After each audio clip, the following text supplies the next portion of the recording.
자, 오늘 설교 제목을 같이 읽어보도록 하겠습니다. 준비, 시작. 믿음으로 모세는, 우리가 계속 지금 히브리서 11장에 있는 믿음의 사람들을 성경에 나와 있는 순서대로 이렇게 묵상하고 같이 나누는 시간을 갖고 있는데요. 오늘은 저와 지난주 아브라함에 이어서 모세에 대해서 배우도록 하겠습니다. 그래서 일단은 이 말씀을, 이 제목을 어디서 갖고 왔는지 한번 같이 읽어보도록 하겠습니다. 시작. 믿음으로 모세는 장성하여 바로의 공주의 아들이라 칭함을 거절하고. 아주 심상치 않은 말씀이죠. 일단은 믿음으로 모세는이라고 하는 그 제목은 여기서 갖고 왔고요. 뒤에 이제 계속 그 말씀을 나누겠지만 참 우리랑 다르게, 모든 세상 사람들하고 다르게 정말 좋은 것이 되었죠. 바로 공주의 아들, 그래서 이집트의 왕자라고 불리우는데 그것을 칭함받기를 거절했다라고 하는 아주 이상한 말씀이 나오는데, 왜 모세가 이것을 거절하게 됐는지 우리 말씀을 통해서 같이 나누고 배워가는 시간 갖도록 하겠습니다. 공부 잘하는 학생은 준수야 뭘 해야 된다 그랬어? 복습. 그쵸, 복습을 잘하는 학생이 그 공부를 잘하는 학생이라 그랬죠. 그럼 오늘은 답안지를 보여주지 말고 한번 엄마랑 우리 준수에게 질문을 해보도록 하겠습니다. 둘이서 상의해서 정답을 말해주세요. 자, 아벨의 믿음은 어떻게 되는 믿음입니까? 의롭게 된 믿음. 야, 너 엄마랑 상의도 안 하고 바로 대답할 수 있어? 천재네. 자, 에녹의 믿음은 어떤 믿음이라고요? 하나님을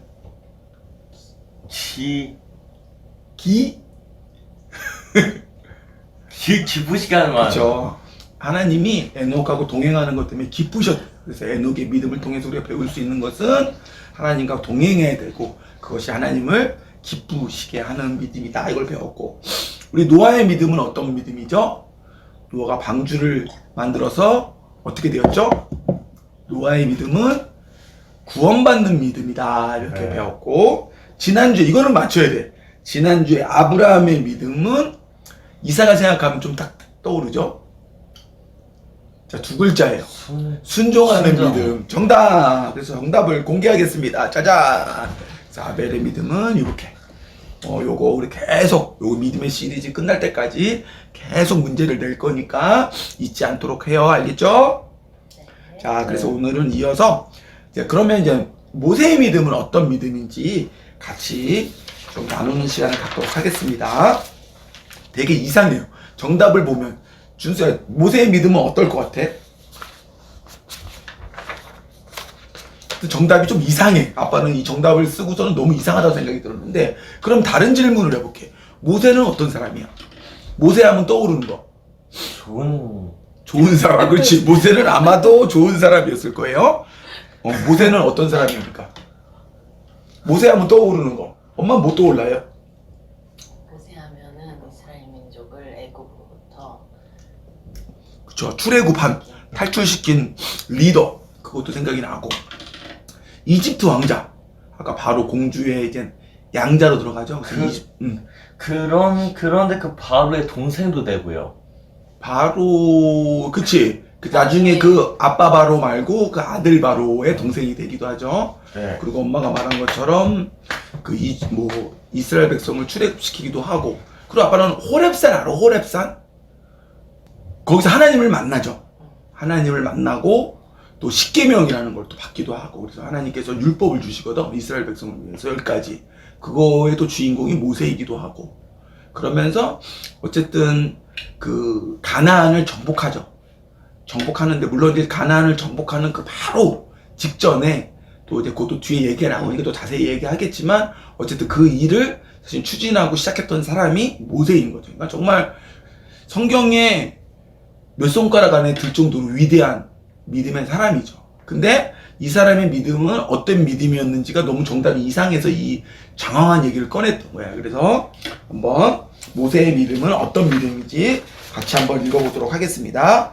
시작. 고난을 선택한 믿음. 이 너무 이상한 말이잖아요. 그렇게 위대하고 왕이었고 왕자였고 정말 이스라엘의 리더였고 이랬던 사람이, 하나님을 막 만났고 막 이랬던 사람이 했던 게 고작 고난을 선택했다는 거. 이러면 아마 혹시라도 지금 이 영상을 보고 있는 사람 중에서도 불편한 사람들이 많을 거야. 저 인간은 금욕주의야. 근데 오늘 아빠가 샤워를 하면서 금욕주의라는, 난 정말 금욕주의인가? 나는 금욕주의가 아닌데 근데 왜 사람들은 나를 금욕주의라고 말하지? 라고 했는데, 샤워를 하면서 얼마나 위로받았던 생각이 하나가 뭔 줄 알아요? 이거랑 비슷한 건데, 예수님이 그렇게 따지면 1등이야. 금욕주의 1등. 만약에 예수님이 이 땅에서 지금 살고 계셨다는 것이면 모든 목회자들이 어휴 저 금욕주의라고 엄청 욕했을 거예요. 그러니까 그게 엄청 위로가 되더라고. 예수님이 금욕주의냐? 라고 하면 아니잖아. 세상을 사랑하지 않은 거지. 그치. 예수님은 금욕주의가 아닌 거죠. 그게 진리인 거죠. 그러니까 예수님을 따르고 예수님을 좀 이렇게 흉내내는 우리라고 한다고 하면 우리도 금욕주의는 아닌 거죠.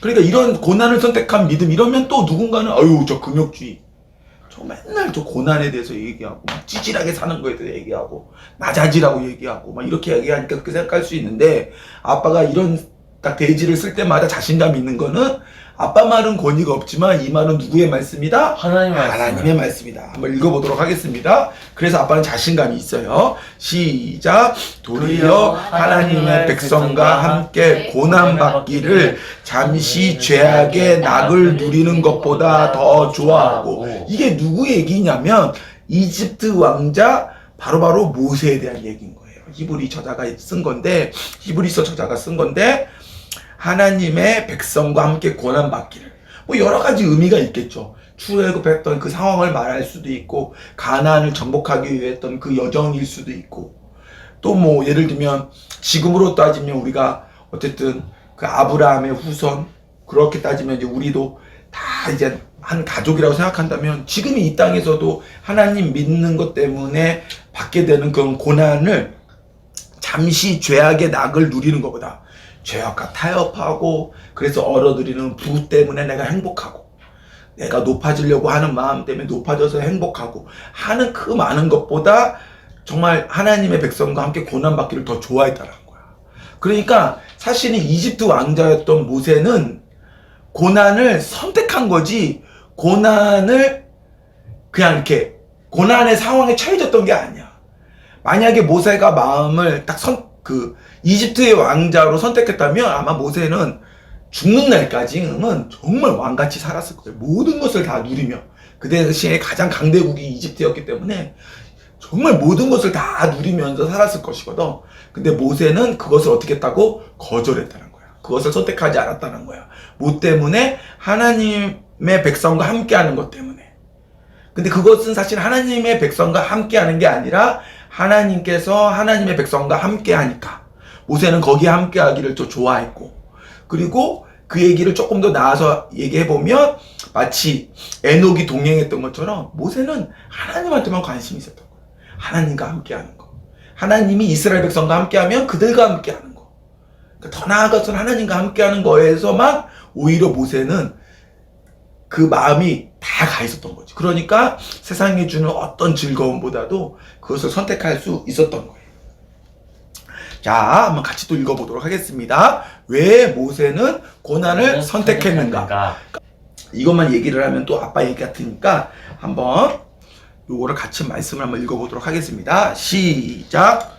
여호와께서 모세에게 이르시기를 이스라엘 자손에게 이르라. 너희는 목이 곧은 백성인즉 내가 한순간이라도 너희 가운데에 이르면 너희를 진멸하리니 너희는 장수구를 떼어내라. 그리하면 내가 너희에게 어떻게 할 것인지 정하겠노라 하였습니다. 15절도 읽어볼게요. 시작. 모세가 여호와께 아뢰던 주께서 친히 가지 아니하시거든 우리를 이곳에서 올려보내지 마옵소서. 그러니까 이게 어떤 상황이냐면 출애굽을 일단 했어. 이집트로부터 리더, 우리 막 생각나죠? 10가지 제약. 네. 홍해 갈라졌던 것도 기억나죠? 네. 그래서 어쨌든 애굽으로 탈출을 했단 말이야. 근데 이 사람들이 막 모세가 잠깐 시내산에 그 10계명을 받으러 갈 때 그 기간을 못 참고 밑에서 막 우상숭배를 하고 막 이런 일들이 계속 반복됐어.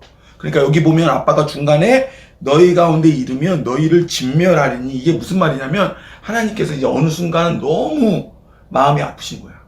하나님의 사랑하는 백성이 하면 하나님 앞에 불만을 가지고 나오고 우상 숭배를 하고 하는 이 반복된 죄를 보면서 하나님께서 공의 하나님이시기 때문에 내가 너희랑 같이 있다가는 내가 너희를 다 죽여버릴 것 같아.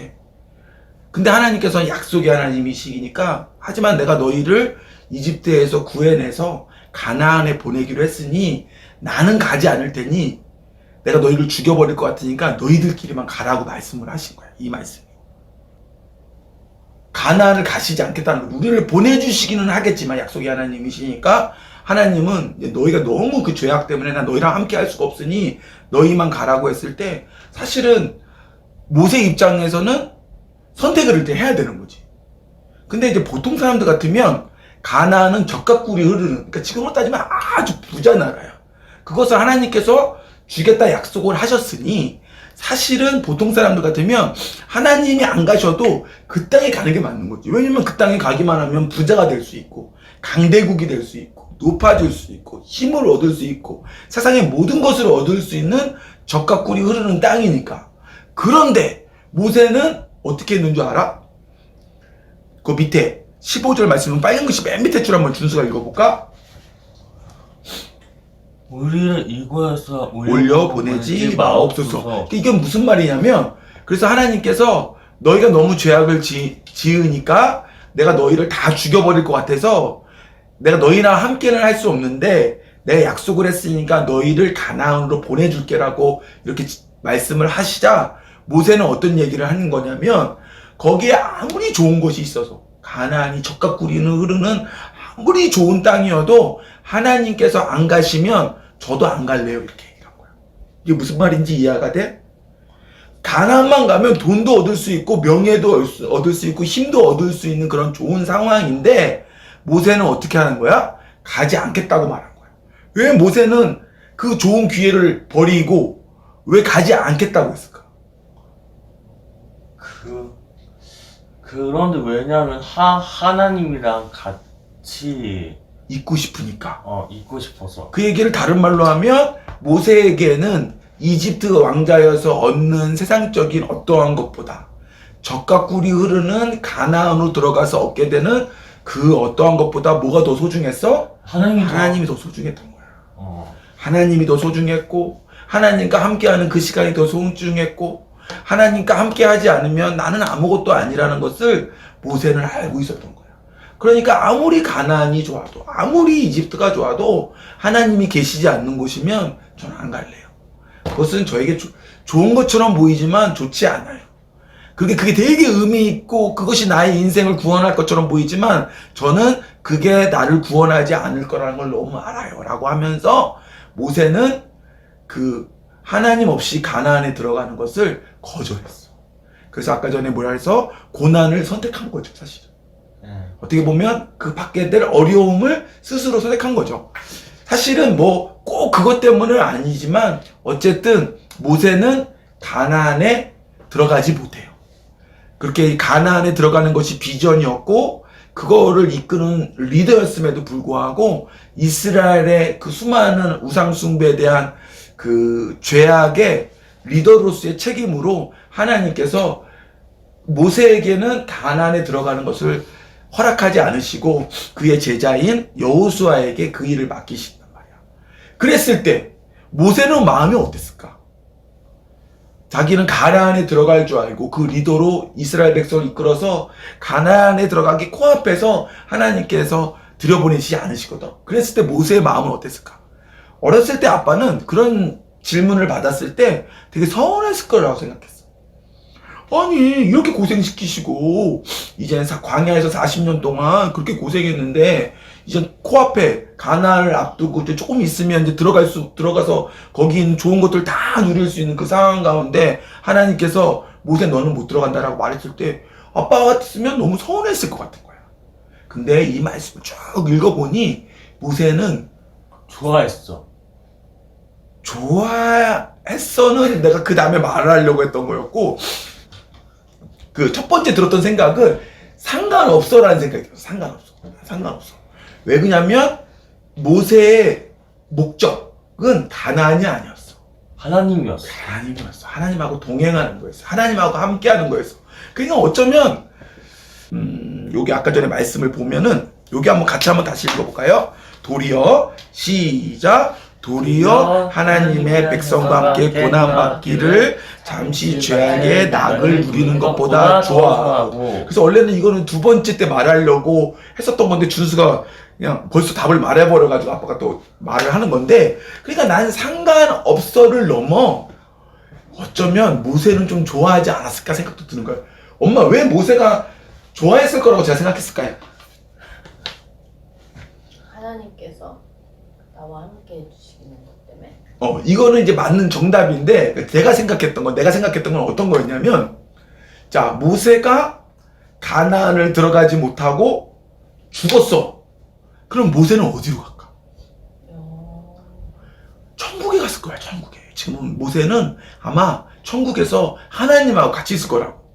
물론 가나안도 천국만큼이나 좋은 것이지만, 모세가 하나님을 그렇게 좋아했다면, 하나님과 동행하는 걸 그렇게 좋아했다면, 하나님과 함께하는 그 시간이 너무너무 좋았다 그러면 어쩌면 모세는 천국 같은 가나안을 들어가는 것보다 진짜 천국에 가서 하나님과 진짜 악수하고 안고 끌어안고 하나님과 정말 함께할 수 있는, 실제로 함께할 수 있는, 아주 리얼하게 가깝게 할 수 있는 천국을 더 소망하지 않았을까?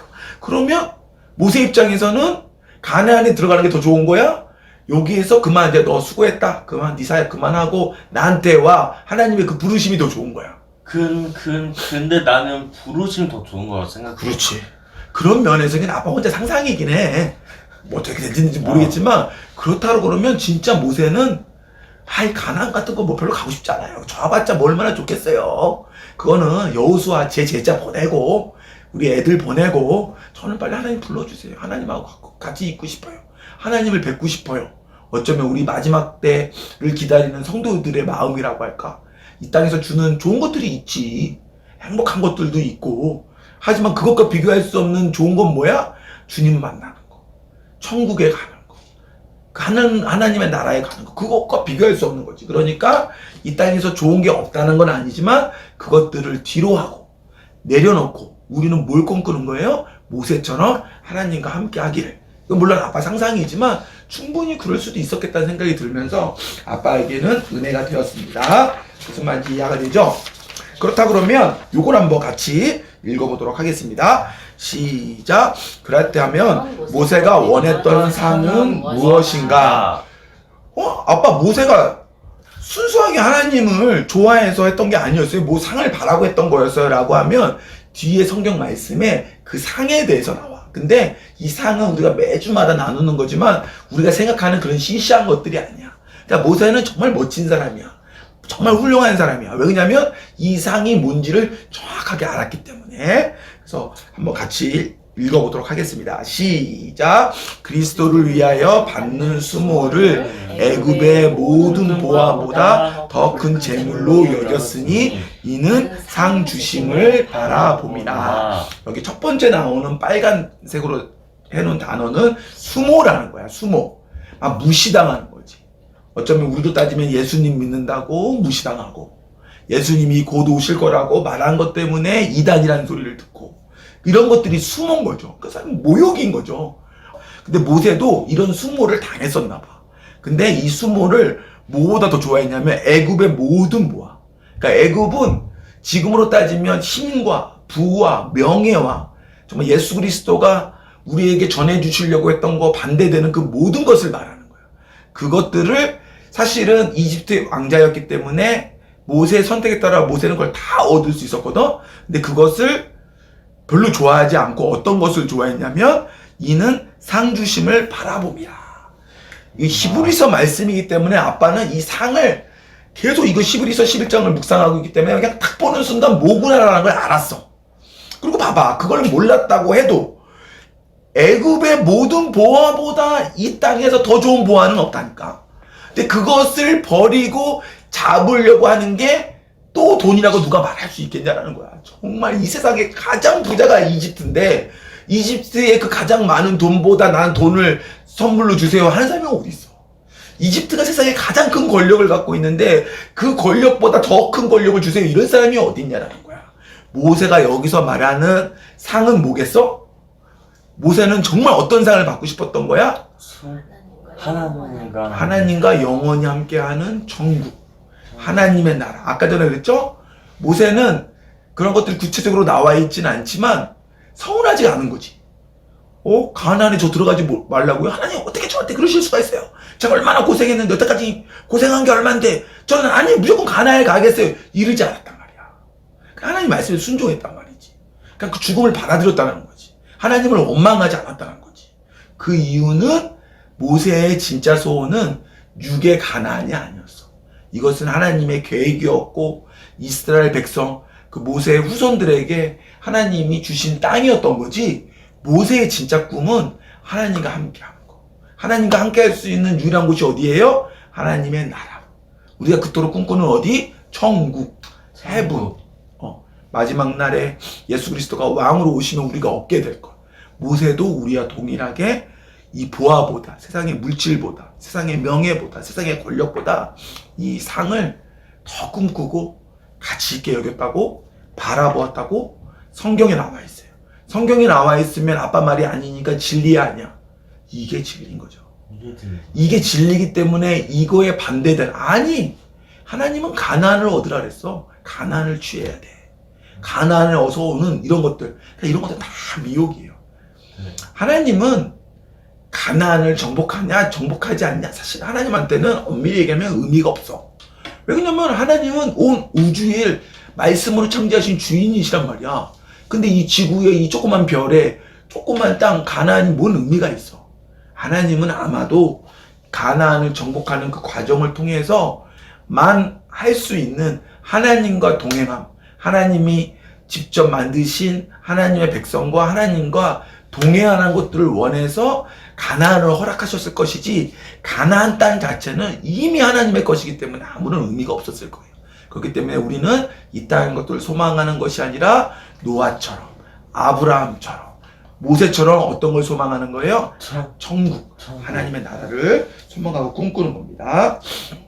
그래서 이렇게 찌질하게 돈이나 물질이나 명예나 권력이나 이런 것들을 상으로 여기지 않는 멋진 믿음의 사람 모세가 이런 것을 통해서 고난을 선택하는 것을 통해서 얻게 된 그 강력한 믿음을 통해서 모세가 어떤 일을 하게 됐는지 같이 한번 나눠보도록 하겠습니다. 자, 27절 말씀부터 한번 읽어볼게요. 시작. 믿음으로 애굽을 떠나 왕의 노함을 무서워하지 아니하고 곧 보이지 아니하는 자를 본 것 같이 하여 참았으며. 자, 이거부터 한번 좀 나눠볼게요. 믿음으로, 이거 좀 누구 얘기냐면 모세 얘기야. 그렇게 고난받기를 선택할 정도로 하나님과 동행하는 거, 하나님과 함께하는 거, 하나님과 함께하지 않으면 어디도 가지 않겠다라고 했던 그 믿음의 사람, 그 모세가 그런 믿음을 갖게 되니까 어떻게 됐냐면 애굽을 떠났다는 거야. 아빠 뭐 애굽을 떠난 게 뭐 그렇게 대단한 건가요? 라고 할 수 있지만 애굽을 떠났다라는 것은 이거 뭐 어떻게 우리 준수가 어려서 뭐라고 설명을 해야 될지 모르겠네. 예를 들면 좀 웃긴 얘기죠. 우리나라에서 최고 부자 회사가 삼성이라는 회사가 있어. 준수가 거기 회장님 아들이란 말이야. 가만히만 있으면 삼성은 준수게 되는 거야. 그럼 준수는 우리나라에서 최고 부자가 되는 거야. 최고 힘 있는 사람이 되는 거야. 최고 권력자가 되는 거야. 근데 갑자기 준수가 그걸 다 버리고 떠나는 거야. 그게 쉽겠어 안 쉽겠어? 쉽지는 않은 거야. 준수는 아직 많이 갖지는 못해서 포기하는 거가 어렵지가 않은데 이게 어른이 될수록 뭔가 막 갖게 되거든. 포기하는 게 어려워. 이건 진짜 어려운 일이야. 준수가 아마 20살쯤 되면 이해가 될 거야. 이게 얼마나 어려운 일인지. 근데 그런 믿음을 갖게 되자 사도 바울처럼, 사도 바울이 물론 후배지만 정말 모세는 그런 것들을 배설물로 여겼던 것 같아. 이게 아무런 의미가 없다. 난 하나님이 1등이다 라고 하면서 애국을 떠날 수 있게 됐고, 동사들만 아빠가 그 빨간색으로 칠한 거야. 무서워하지 않았대. 어떻게 무서워하지 않을 수가 있어. 그 당시에 바로 왕은 가장 권력의 사람인데 그 사람은 어떻게 무서워하지 않을 수, 가장 힘이 센 사람인데. 근데 그렇게 믿음을 갖게 되자 모세는 하나님 외에는 무서운 게 없어. 왜냐면 하나님이 이 세상에서 제일 세니까. 하나님이 모세에 빼떼어 주시니까, 힘이 되어 주시니까 모세는 두려운 게 없는 거야. 그러니까 바로한테도 당당하게 하나님의 백성 내놔. 무슨 이런 황당한 소리를 해. 잔소리 말고 내놔. 뭐 이렇게 얘기할 수 있게 된 거야. 그럼 믿음의 사람이 이건 믿음이 있어야지만 할 수 있는 거죠. 근데 믿음이 없으면 윗사람들, 힘 있는 사람들 굽신거리면서 뭐 하나 떨어지는 거 받아먹을까 이렇게 하게 된단 말이야. 왜냐하면 믿음이 없으니까. 자, 그리고 하지만 이 가나안을 정복하는 것 자체는 되게 쉽지 않은 여정이었어. 보이지 않는 여정이었단 말이야. 하지만 믿음은 보이지 않는 것의 실상이요처럼 하나님께서 약속했으면 이건 무조건 이루어진다라고 생각하고 중간중간 어려움은 있었지만 믿음으로 모세는 흔들림 없이 가나안, 물론 들어가지는 못했지만 그 앞까지 쫙 믿음으로 갈 수 있었던 거야. 이렇게 갈 수 있었던 게 뭐 때문이다? 그런 고난받기를 선택한, 이 얘기를 다른 얘기로 하면 하나님을 가장 소중히, 하나님만 있으면 돼, 하나님이면 돼 라고 하는 이 믿음으로 이 모든 일을 가능하게 했단 말이야. 너무 멋있지? 자, 두 번째 28절 말씀도 한번 읽어볼게요. 시작. 믿음으로 유월절과 피 뿌리는 자식을 정하였으니 이는 장자를 멸하는 자로 그들을 건드리지 않게 하려 하였으며. 사실 이 사건은 그때도 말했지만 구원과 아주 밀접해. 왜 그러냐면 이 사건도 있었고, 이 사건은 뒤에 예수님의 십자가 사건, 예수님이 6월절에 돌아가신다 그랬죠. 이 사건이 있었고, 또 예수님께서 다시 오시는, 왕으로 다시 오시는 날 영원한 6월절, 정말 그때는 진짜 모든 죽음들이 면하여지는 거거든. 그러니까 이런 것들을 그 당시에 모세는 예수 그리스도가 오기도 전이었는데 알았던 것 같아. 그래서 이런 정말 그 6월절과 피 뿌리는 예식을 통하여서 하나님과 언약을 맺고 약속을 맺고, 그것 때문에 죽음의 사자가 이스라엘 백성을 건드리지 못하게 하는 이 믿음, 이것도 이런 믿음을 통해서 모세가 갖게 된 것이고, 29절 말씀도 같이 읽어볼게요. 시작. 믿음으로 그들은 홍해를 육지같이 건넜으나 애굽 사람들은 이것을 시험하다가 빠져 죽었으며. 사실은 이것도 우리가 이미 다 아는 내용이니까 별거 아닌 거지만, 생각해봐. 뒤에는 막강한 군대를 이끌고 우리를 죽이러 오고, 앞에는 바다, 시뻘건 바다인가 보죠. 레드시, 홍해, 붉은 홍자 바다 했자니까 붉은 바다가 넘실거리고 우린 죽었구나라고 했을 때 하나님이 우리를 건져내시고 했으니까 이런 바다 따위는 문제 없어라고 하면서 믿음으로 지팡이로 막 홍해를 치는 거죠. 그때 홍해가 쫙 갈라지고. 하지만 믿음 없었던 애굽 사람들은 시험했다고 나오죠. 여기서 이것을 쟤네도 하면 우리도 할 수 있어. 우리는 강대국이라고. 우리도 마법사도 있고 우리도 막 이렇게 하는 사람도 있어. 뭐 이러면서 그냥 하나님을 시험하라고 했다가 그 시험한 자들은 다 물에 빠져 죽게 되는 거죠. 이런 믿음은 아까 전에 말했던 그 모세가 이 과정을 통해서 고난을 선택한, 하나님만 선택하는 이 과정을 통해서 이런 일들을 이런 믿음을 갖게 됐고 이런 일들을 할 수 있게 됐다는 거죠. 너무 모세가 아주 멋있어졌어. 자, 마지막 30절 한번 읽어볼게요. 시작. 믿음으로 7일 동안 여리고 성을 도니 성이 무너졌으며. 아멘. 그러니까 이게 뭐냐면 이런 믿음을 갖고 있었기 때문에 준수는 알아? 여리고 성을 어떻게 무너뜨렸대? 여리고 성을 나팔을 불었어. 맨 마지막에 소리도 지르고. 그거 전에 돌았어. 그래, 하루에 한 바퀴씩 그 여리고 성을 돌고 마지막 날에 7째 날에는 7바퀴 돌고 네가 말한 것처럼 나팔 불고 소리를 질렀더니만은 성이 무너졌단 말이야. 준수야, 우리 아파트가 준수가 소리를 지르면 무너져? 소리를 질러서 무너지는 거는 거의 불가능해. 거의 이 세상에서 일어나지 않는 일이야. 근데 하나님만 가는. 그렇지, 하나님만 가능한 거지. 근데 하나님께서 그렇게 명령을 하셨을 때, 너희가 여리고성을 돌아라라고 했을 때 믿음이 없었다면 얼마나 의심이 됐겠어. 말 같지도 않은 소리를 하고 계시네. 이게 무슨 소리야. 망치를 갖고 와갖고 폭탄을 갖고 와갖고 이걸 터뜨려버려야지. 이렇게 한다고 여리고성이 무너져 했을 거란 말이야. 하지만 모세는 달랐던 거지. 하나님이 말씀하시면 무조건 된다. 하나님께서 하라는 대로 하면 무조건 성공한다. 여리고성은 무조건 무너진다라고 믿음이 있었고, 그 믿음으로 여리고성을 어떻게 해서 무너뜨릴 수 있었다는 거야. 하나님은 늘 이렇게 역사하셔. 우리는 아주 합리적이고 아주 인간적으로 인본주의적으로 될 것 같은 걸로만 선택을 하시는데, 성경을 읽어봐. 너무 하나님의 방법은 너무 이상해. 너무 이상하단 말이야. 무슨 요단강에다가 몸을 씻으면 너의 문둥병이 나을 거야. 그냥 말 같지도 않은 소리를 하고 있어. 무슨 뭐 요단강이 무슨 뭐 백신이야? 백신. 이런 얘기를 하면 안 되는데. 하여튼 또 그게 무슨 약이야? 말 같지도 않은 얘기를 하고. 근데 그렇게 한단 말이야. 그렇게 순종하는 사람들에게 기적이 일어나 안 일어나? 일어나. 그럼 하나님은 왜 이렇게 엽기적이고 괴상망측과 여리고성을 돌라고 하는 이런 걸로 우리에게 방법을 주실까? 왜 그렇게 하실까? 그 이유는 그래야지만 이 일이 하나님께서 하신 거구나라고 아는 거야. 내가 그걸 갖고 여리고성을 망치로 두들겨 패봤어. 봐. 그래서 무너뜨렸다고 생각해봐. 그럼 어떻게 생각하겠어? 내가 열심히 망치질을 했더니만 여리고성이 무너지네? 그러니까 내가 열심히 하면 하나님 없어도 되겠구나라는 생각할 거냐?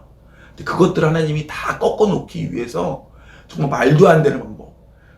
인간적으로는 도저히 납득할 수 없는 방법으로만 하나님께서 우리에게 명령을 내리시고 그것을 순종하는 사람들에게 좀 하나님의 기적을 보이시는 거지. 그러면서 지금 또 다 뭔가 이렇게 바람처럼 뭔가 생각이 다 스치는 게 있어요. 이렇게 설교를 할 때마다. 그러니까는 이 마지막 때도 난 마찬가지로 생각해요. 솔직히 아빠가 봐도 예수님이 다시 오실 거라고 하는 얘기는 물론 아빠는 믿지만 그냥 객관적으로 이걸 놓고 봤을 때 이거만큼 황당무계한 얘기도 없는 거지. 잘 살고 있는데 세상이 이렇게 진짜 아름답게 살기 좋게 건설되어져 가는 것 같은데 무슨 헛소리야. 갑자기 예수님이 오긴 왜 와? 예수님이 온다고 말은 했지만 2000년 동안 안 하는데 왜 갑자기 오냐고 라고 생각하는 것이 어떻게 보면 인본주의적으로 보면 아빠도 인정, 더 합리적으로 보일 수 있어. 과학적으로 보면 더 합리적으로 보일 수 있어. 하지만 말씀이 진리라면 진리이기 때문에 말씀에 나온 그 모든 방법들을 생각해보라. 얼마나 엽기적이고 얼마나 황당무계하고 인본주의 관점으로 봤을 때는 얼마나 엉터리들이 많은지 몰라. 순종할 수 없는 그런 상황들 가운데 하나님은 우리에게 순종하라고 말씀하셨고 하나님의 말씀을 진리로 믿는 사람들이 순종했을 때 그 일들이 일어나거든. 그럼 이 얘기를 뒤집어 보면 이 말도 안 되는 것 같은 예수님이 다시 오실 거라고 하는 말을 정말 바보같이 노아처럼 믿어서 방주를 짓는 자들에게는 방주 안에 들어가는 자들에게는 뭐가 임할 것이다? 구원이 임할 것이다. 그것은 그때가 돼야지만 그 사람들이 후회하고 이게 진짜 이렇게 되네라고 생각할 거야. 진짜 여리고성이 무너지네. 아마 누군가는 몇 명은 빠졌을 수도 있어요. 여러분 돌라고 그러는데도 안 돌고 저기 숨어서 말 같지도 않은 소리 하고 있네. 내가 저 말 같지 않은 행동을 따라하니 내가 차라리 가난에 안 들어가고 말겠다 하고서 어떻게 한두 명은 숨어 있어서 따라하면 만약에 그랬다라고 하면 그 사람도 깜짝 놀랐겠지. 7일째 되는 날 여리고성 절대 무너지지 않을 것 같은 여리고성이 하나님의 말씀에 의해서 무너질 때 하나님에게 순종하는 것을 통해서 무너질 때 깜짝 놀랐겠지. 그러니까 우리는 예수님이 다시 오실 거라는 것들 합리적으로 봤을 때는 황당무계한 얘기 같지만 우리는 성경에 나와 있으므로 그것을 그대로 믿어서 우리는 구원받는 가정이 되었으면 좋겠습니다. 아시겠죠?